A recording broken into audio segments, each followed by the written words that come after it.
Hello everyone. आज जो हम लोग को टॉपिक स्टार्ट करने वाले हैं वो है डिकम्पोजिशन रिएक्शन। और साथ में डिकम्पोजिशन के दो तीन टाइप्स हैं, उन सभी के बारे में डिस्कशन होगा। और साथ में हम लोग कोशिश करेंगे कि डिस्प्लेसमेंट रिएक्शन भी हम लोग कवर कर लें। तो पहले डिकम्पोजिशन रिएक्शन की बात करो तो लास्ट क्लास में मैंने डिकम्पोजिशन रिएक्शन का डेफिनेशन बताया था। मैं फिर से एक बार बता देता हूँ कि डिकम्पोजिशन रिएक्शन का क्या डेफिनेशन है। तो हम लोग लिख सकते हैं it is breaking up of a substance into simpler compound and it may be brought about by the application of heat, light, electricity. It is simple सी चीज़ समझो कि ये कोई सब्सटेंस अगर ब्रेक होता है तो ऐसा डिकम्पोजिशन रिएक्शन होता है। वो ब्रेक होने के लिए किसी भी चीज़ का हेल्प ले सकता है, किसी भी एप्लीकेशन का यूज़ कर सकता है, जैसे हीट हो गया, लाइट हो गया या इलेक्ट्रिसिटी हो गया। तो अगर हीट यूज़ करते हैं तो उसको थर्मल डिकम्पोजिशन बोलते हैं, अगर इलेक्ट्रिसिटी यूज़ होता है तो उसको इलेक्ट्रोलाइसिस बोलते हैं, अगर लाइट का यूज़ होता है तो वो फोटो डिकम्पोजिशन कहलाता है। तो इस तरह करके हम लोग सीखेंगे कि थर्मल डिकम्पोजिशन क्या है, इलेक्ट्रोलाइसिस क्या है, या फिर फोटो डिकम्पोजिशन क्या है। इन सभी के बारे में हम लोग डिस्कशन करेंगे। और साथ में ये भी सीखेंगे कि डिकम्पोजिशन रिएक्शन जो होता है वो एडिशन रिएक्शन का जस्ट अपोजिट होता है। जैसे एक मैं एग्जांपल ले लेता हूँ। तो CaCO3 ये डिकम्पोज होकर टू सिंपलर सब्सटेंस में बन जाता है CaO प्लस CO2। तो ये जो CaO है, कैल्शियम कार्बोनेट जो है, वो टर्न हो जाता है कैल्शियम ऑक्साइड में और कार्बन डाइऑक्साइड में। तो इस चीज़ों को आपको समझना है। ओके, तो यहाँ पे देखो ये सिंपल सा ब्रेक होके calcium oxide and carbon dioxide में कन्वर्ट हो जा रहा है।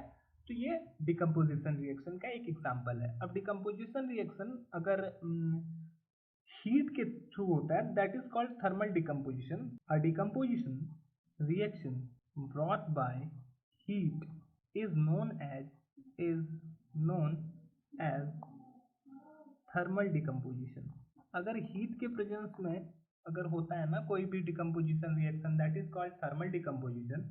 जैसे कि अभी मैंने CaCO3 का एग्जांपल दिया, तो ये हीट के ही प्रेजेंस में होता है। यहाँ पर भी हीट का आप ट्रेंड लगा सकते हो। तो ये हीट के प्रेजेंस में होता है, तो इसके लिए 1000 डिग्री सेंटीग्रेड का हीट चाहिए। जब 1000 डिग्री सेंटीग्रेड का हीट मिलेगा तो ये कैल्शियम ऑक्साइड और कार्बन डाइऑक्साइड में कन्वर्ट हो जाता है। ओके, तो यहाँ पे देखो ये सिंपली हीट जैसे ही मिला ये डिकम्पोज होकर कैल्शियम ऑक्साइड और कार्बन डाइऑक्साइड बना लेता है। एक और एग्जांपल मैं इसके बारे में बताता हूँ। जैसे 2PbNO3 है, ये प्लम्बम नाइट्रेट बोलते हैं इसको। अगर प्लम्बम नाइट्रेट को भी हीट मिलता है, अगर हीट करते हैं तो ये दो या दो से ज़्यादा चीज़ में डिकम्पोज होगा। फर्स्ट ये प्लम्बम ऑक्साइड बनाएगा PbO, साथ में बनाएगा nitrogen dioxide and oxygen release करता है। तो ये नाइट्रोजन डाइऑक्साइड हम लोग के लिए हार्मफुल भी है। तो ये चीज़ हम लोग सीखते हैं यहाँ पर कि यहाँ पे प्लम्बम जो है वो plumbum nitrate, plumbum oxide, nitrogen dioxide और ऑक्सीजन बना सकता है। तो ये कुछ एग्जाम्पल थे थर्मल डिकम्पोजिशन के। अब मैं बात करूंगा एक और डिकम्पोजिशन रिएक्शन जिसका नाम होता है photo decomposition. A decomposition reaction brought by light is known as photo decomposition. अगर लाइट के प्रेजेंस में कोई डिकम्पोजिशन रिएक्शन होता है ना तो उसको फोटो डिकम्पोजिशन कहते हैं। जैसे सपोज करो मेरे पास सिल्वर ब्रोमाइड है। अगर हम इसको लाइट के प्रेजेंस में लेते जाएं या सनलाइट के प्रेजेंस में, तो ये क्या होगा, ये 2Ag प्लस Br2, ये सिल्वर अलग हो जाएगा और ब्रोमीन अलग हो जाएगा। जस्ट बिकॉज ऑफ लाइट ये डिकम्पोज हो गया, तो that is called photo decomposition. और भी आप एग्जाम्पल देख सकते हो। एक एग्जाम्पल मैं ये भी ले सकता हूँ। अगर इसी के साथ अगर सिल्वर क्लोराइड भी रहे AgCl, ये भी लाइट के प्रेजेंस में डिकम्पोज हो जाता है। ये सिल्वर और क्लोरीन गैस प्रोवाइड करता है। क्लोरीन, ये क्लोरीन गैस बनकर निकल जाता है। तो इस तरह करके आप देख सकते हो कि डिकम्पोजिशन रिएक्शन में मैंने दो तरीका आपको बताया, first is thermal decomposition and second one is photo decomposition. Decomposition reaction addition reaction का जस्ट अपोजिट है। वो कैसे है वो देख लो। एडिशन रिएक्शन में क्या हो रहा था कि दो से अधिक एलिमेंट या कंपाउंड आपस में अटैच्ड हो रहे थे और एक सब्सटेंस बना रहा था, और यहाँ जस्ट उसका अपोजिट हो रहा है। कोई एक सब्सटेंस है, वो दो या दो से ज़्यादा सिंपल सब्सटेंस में ब्रेक कर जा रहा है। जैसे देखो ये एक सब्सटेंस है, ये इसको हीट करने से ये तीन अलग अलग सब्सटेंस में बन जा रहा है। यहाँ पर दो तो कंपाउंड बन रहा है और एक एलिमेंट बन रहा है। तो ऐसे रिएक्शन जस्ट अपोजिट है एडिशन रिएक्शन के। एडिशन रिएक्शन में एक चीज वो भी था, जब भी एडिशन रिएक्शन होगा वहाँ कंपाउंड ही बनेगा। तो और यहाँ पर भी यही हो रहा है कि एक सब्सटेंस अगर हाईली यानी कि हैवी सब्सटेंस टूटता है तो एक से ज़्यादा एलिमेंट बन या कंपाउंड बनाएगा और सारा का प्रॉपर्टी डिफरेंट होगा। ठीक है, तो आपको मैं पहले से बता दूं कि कोई भी केमिकल रिएक्शन होता है तो वो डिफरेंट प्रॉपर्टी वाला ही सब्सटेंस बनाता है। अब हम लोग इसके आगे जानेंगे कि डिकम्पोजिशन रिएक्शन का और भी प्रकार है, जैसे कि इलेक्ट्रिसिटी। जैसे मैंने आपको ऊपर पे एप्लीकेशन बताया, हीट है, लाइट है, इलेक्ट्रिसिटी है। तो मैंने हीट और लाइट के बारे में तो आपको बताया। अब इलेक्ट्रिसिटी के बारे में बात करेंगे, इलेक्ट्रोलाइसिस के बारे में बात करेंगे। इलेक्ट्रोलाइसिस क्या है और उससे रिएक्शन कैसे होता है, वो भी एक तरह का डिकम्पोजिशन रिएक्शन है। बात करेंगे अब हम लोग इलेक्ट्रोलाइसिस के बारे में कि इलेक्ट्रोलाइसिस क्या है, इलेक्ट्रोलाइसिस किसको बोलते हैं। तो इलेक्ट्रोलाइसिस के बारे में हम लोग लिख सकते हैं, it is a type of decomposition reaction in which any substance is decomposed bye electricity. इसमें कोई भी अगर इलेक्ट्रिसिटी के हेल्प से अगर होगा तो उसको इलेक्ट्रोलाइसिस बोलेंगे।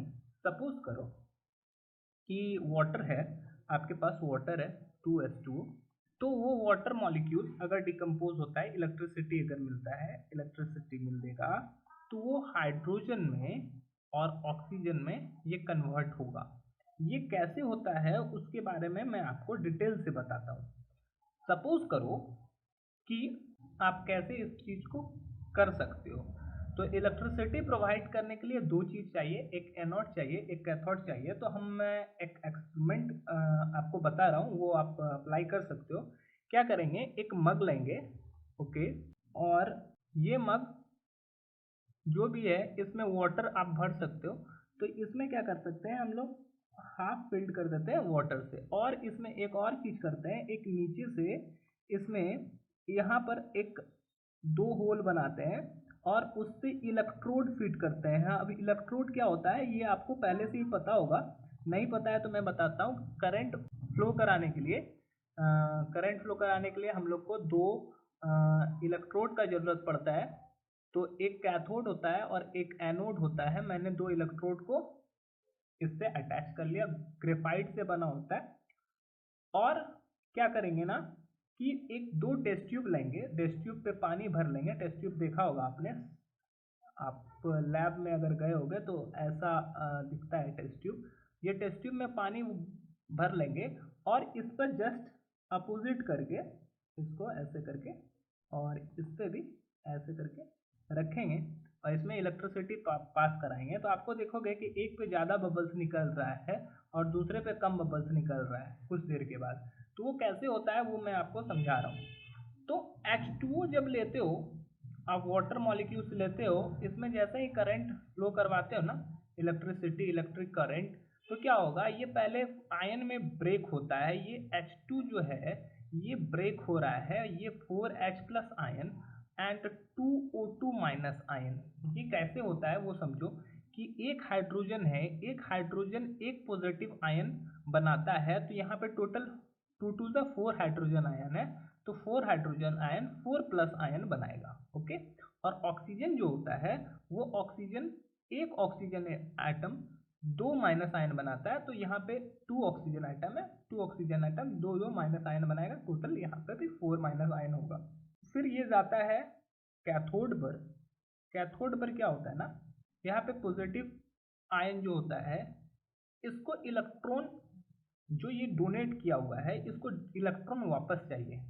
ये इलेक्ट्रॉन क्या करता है, अपना वापस से इलेक्ट्रॉन ले लेता है, जिसको भी इलेक्ट्रॉन डोनेट किया हुआ रहता है, और ये आयन से एलिमेंट में कन्वर्ट हो जाता है। ठीक है, जैसे ही उसको इलेक्ट्रॉन वापस मिल जाता है उसका, ये इलेक्ट्रॉन इस प्लस आयन का मतलब है वो इलेक्ट्रॉन डोनेट किया हुआ है, जैसे ही उसको इलेक्ट्रॉन मिलता है वो एलिमेंट में कन्वर्ट हो जाता है। ये कैथोड पर होता है। और एनोड पर भी कुछ ऐसा ही होता है। एनोड पे क्या होता है, ये निगेटिव आयन जब रहता है, ये निगेटिव आयन क्या है, इलेक्ट्रॉन किसी से लिया हुआ है, इसको इलेक्ट्रॉन वापस करना होता है।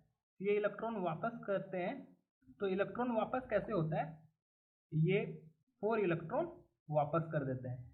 ये एक्चुअली मैंने इसलिए इलेक्ट्रॉन लिखा, एक्चुअली लिखना चाहिए इस तरफ में, होना चाहिए -4 इलेक्ट्रॉन। ये माइनस इलेक्ट्रॉन लिया हुआ है, इससे 4 इलेक्ट्रॉन निकलेगा, तो इलेक्ट्रॉन को माइनस में लिखते, तो ये -4 इलेक्ट्रॉन इस तरफ में आएगा तो +4 इलेक्ट्रॉन हो जाएगा। और जब इसको ऐड करते हैं, सारे को ऐड करते हैं तीनों को, तो ये ऑक्सीजन इस ऑक्सीजन से कैंसिल हो जाता है, एरो की साइड वाला और एरो की साइड वाला कैंसिल होता है, ये इस तरह से कैंसिल होता है, ये 4 इलेक्ट्रॉन इस तरह से कैंसिल होता है। तो अब क्या बच जा रहा है, 2H2, ये इलेक्ट्रिक करंट, और साथ में बचा क्या, 2H2 प्लस साथ में बचा O2। तो एक्चुअली यही होता है। इसमें भी आप करंट जैसे ही दोगे तो वो पहले आयन में ब्रेक होगा, जो कैथोड होगा इससे प्लस वाला, वहां पर हाइड्रोजन जाएगा, और जो माइनस वाला होगा वहां पर ऑक्सीजन आएगा। अब देखोगे एक पर ज्यादा गैस निकल रहा है जबकि दूसरे पे कम बबल्स निकल रहा है। यहाँ पे बबल्स निकलेगा, ये दोनों जो लिया हुआ है टेस्ट ट्यूब के अंदर में बबल्स निकलेगा। बबल्स का निकलने का मतलब है कि वहां पे हाइड्रोजन गैस निकल रहा है, ऑक्सीजन गैस निकल रहा है। तो एक पे गैस ज्यादा निकलेगा और एक पर कम निकलेगा। उसका रीजन यही है कि हाइड्रोजन, देखो अगर हाइड्रोजन का बात करें तो हाइड्रोजन ऑक्सीजन से जस्ट डबल है, तो हाइड्रोजन ज़्यादा रिलीज होगा और ऑक्सीजन कम रिलीज होगा। तो इस तरह करके ये पूरा प्रोसेस इलेक्ट्रोलाइसिस का कहलाता है। मैं एक और एग्जांपल देके जैसे NaCl का बताता हूँ। अगर NaCl लेते हो और अगर इसमें इलेक्ट्रिसिटी पास कराते हो तो क्या होगा, ये 2Na प्लस में पहले ब्रेक होगा और Cl माइनस में ब्रेक होगा। अब कैथोड पर जाओगे, कैथोड पर अगर होगा तो ये 2Na प्लस, यहाँ पे प्लस आयन, ये प्लस आयन का मतलब ये इलेक्ट्रॉन डोनेट किया हुआ है, वो अपना इलेक्ट्रॉन एक्सेप्ट कर लेगा और नॉर्मल एलिमेंट बन जाएगा। और एनोड पर होगा कि ये 2Cl माइनस, इसका मतलब है ये किसी का इलेक्ट्रॉन दिया हुआ है, इसको वापस करना है, माइनस इलेक्ट्रॉन होगा, लेकिन माइनस इलेक्ट्रॉन लिखते नहीं है, तो ये हो जाएगा Cl2 प्लस 2 इलेक्ट्रॉन। जब इसको आप पूरी तरीके से कैलकुलेट करोगे, पूरा सबको ऐड करोगे, तो ये पार्ट, ये क्लोरीन वाला पार्ट इस क्लोरीन से कैंसिल हो जाएगा, ये सोडियम वाला पार्ट इससे कैंसिल हो जाएगा और ये इलेक्ट्रॉन वाला इससे कैंसिल हो जाएगा। तो आप देखोगे 2NaCl, ये इलेक्ट्रिक करंट, और ये बन जाएगा 2Na प्लस Cl2। तो ये है इलेक्ट्रोलाइसिस का कुछ एग्जाम्पल। अब हम लोग एक और रिएक्शन के बारे में बात करेंगे जिसका नाम है डिस्प्लेसमेंट रिएक्शन।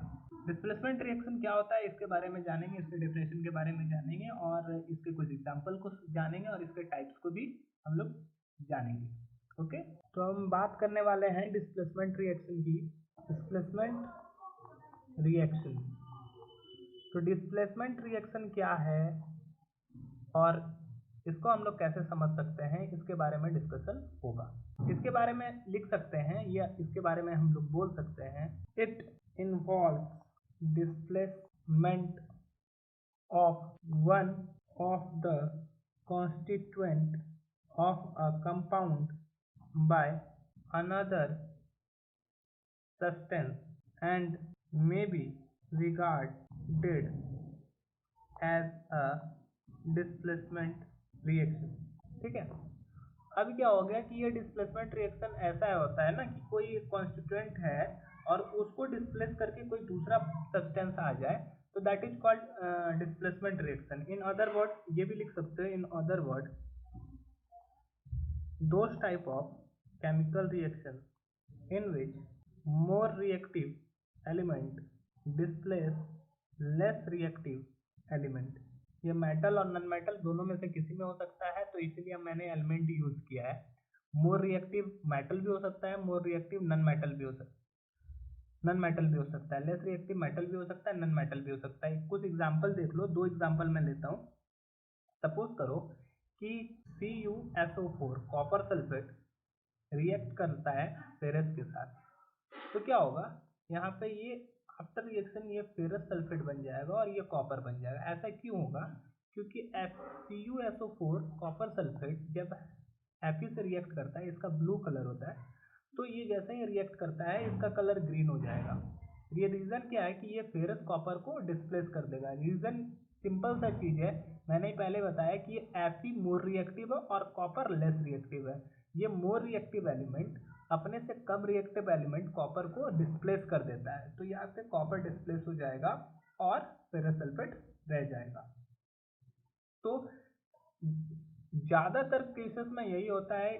ये एक तरीका है, पहला तरीका, इसमें पहला यही चीज सकते हैं कि more reactive metal displace less reactive metal, जिसका एग्जांपल मैंने पहले ही बता दिया। दूसरा होता है more reactive non metal displace less reactive non metal, ये अपने से कम रिएक्टिव नॉन मेटल को डिस्प्लेस कर देता है। तो इसको कैसे आप कर सकते हो, तो एक मैं एग्जांपल दे देता हूँ। जैसे अगर ये लिखा हुआ है CBr4, तो अगर ये हो जाएगा तो ये CCl4 हो जाएगा और प्लस 2Br2। तो यहाँ पे ब्रोमीन है वो लेस रिएक्टिव है और क्लोरीन हाईली रिएक्टिव है, तो ये क्या करेगा, अपने से कम रिएक्टिव को हटा देगा, ब्रोमीन को हटा देगा और क्लोरीन खुद से आ जाएगा। ये नॉन मेटल के तरफ पे दे सकते हो। यह तीसरा तरीका होता है, ये बहुत इंपॉर्टेंट है, इसको ध्यान से समझना। When metal reacts with dilute acid, it displaces hydrogen atom except copper, mercury, aurum, silver and platinum। अगर ये सब डाइल्यूट एसिड से रिएक्ट करेगा तो हाइड्रोजन को डिस्प्लेस नहीं कर पाएगा। जैसे देखो कि बात करते हैं, अगर Fe प्लस H2SO4 ये डाइल्यूट है, ठीक है, ये फेरस जो है सल्फ्यूरिक एसिड के साथ रिएक्शन करेगा, तो ये क्या करेगा, FeSO4 बना देगा और साथ में हाइड्रोजन को डिस्प्लेस कर देगा। या फिर Zn है, वो रिएक्शन कर लेता है 2HCl से, तो ये क्या करेगा, ये भी डाइल्यूट है, तो ये ZnCl2 बना लेगा, जिंक क्लोराइड, और साथ में हाइड्रोजन रिलीज कर देगा। तो ये देखो हाइड्रोजन हर जगह रिलीज हो रहा है। तो सिंपल सा चीज है, 3 तरह का डिस्प्लेसमेंट रिएक्शन होता है। पहला, मोर रिएक्टिव मेटल अपने से लेस रिएक्टिव मेटल को डिस्प्लेस करेगा। सेम उसी तरह more reactive non metal less reactive non metal को डिस्प्लेस करेगा। और तीसरा और आखिरी जो मैंने आपको बताया कि अगर मेटल डाइल्यूट एसिड से रिएक्ट करेंगे तो वो हाइड्रोजन गैस को डिस्प्लेस करेंगे, हाइड्रोजन एटम को डिस्प्लेस करेंगे। लेकिन उसमें कुछ एक्सेप्शन है, ये कुछ एलिमेंट हैं जो हाइड्रोजन को नहीं डिस्प्लेस कर सकते हैं। रीज़न क्या है कि आप पढ़ोगे आगे कि रिएक्टिविटी सीरीज में हाइड्रोजन से कम रिएक्टिव होते हैं कुछ एलिमेंट, जैसे कॉपर है, मरकरी है, ऑरम है, सिल्वर है, प्लैटिनम है। ये हाइड्रोजन से कम रिएक्टिव होते हैं, इसीलिए हाइड्रोजन को डिस्प्लेस नहीं कर सकते। बाकी जितने भी मेटल हैं वो हाइड्रोजन को डिस्प्लेस कर सकते हैं, आसानी से डिस्प्लेस कर सकते हैं। जैसे मैंने यहाँ फेरस और जिंक के साथ एग्जांपल लेके आपको बताया। तो आपको याद रखना है कि more reactive element can displace less reactive element. Okay, तो यही था डिस्प्लेसमेंट रिएक्शन। इसमें ये इस चीज को आप ये भी बोल सकते हो कि more reactive metal displace less reactive metal. तो ये चीज आप देख सकते हो। आज की क्लास में इतना ही। That's all, thank you.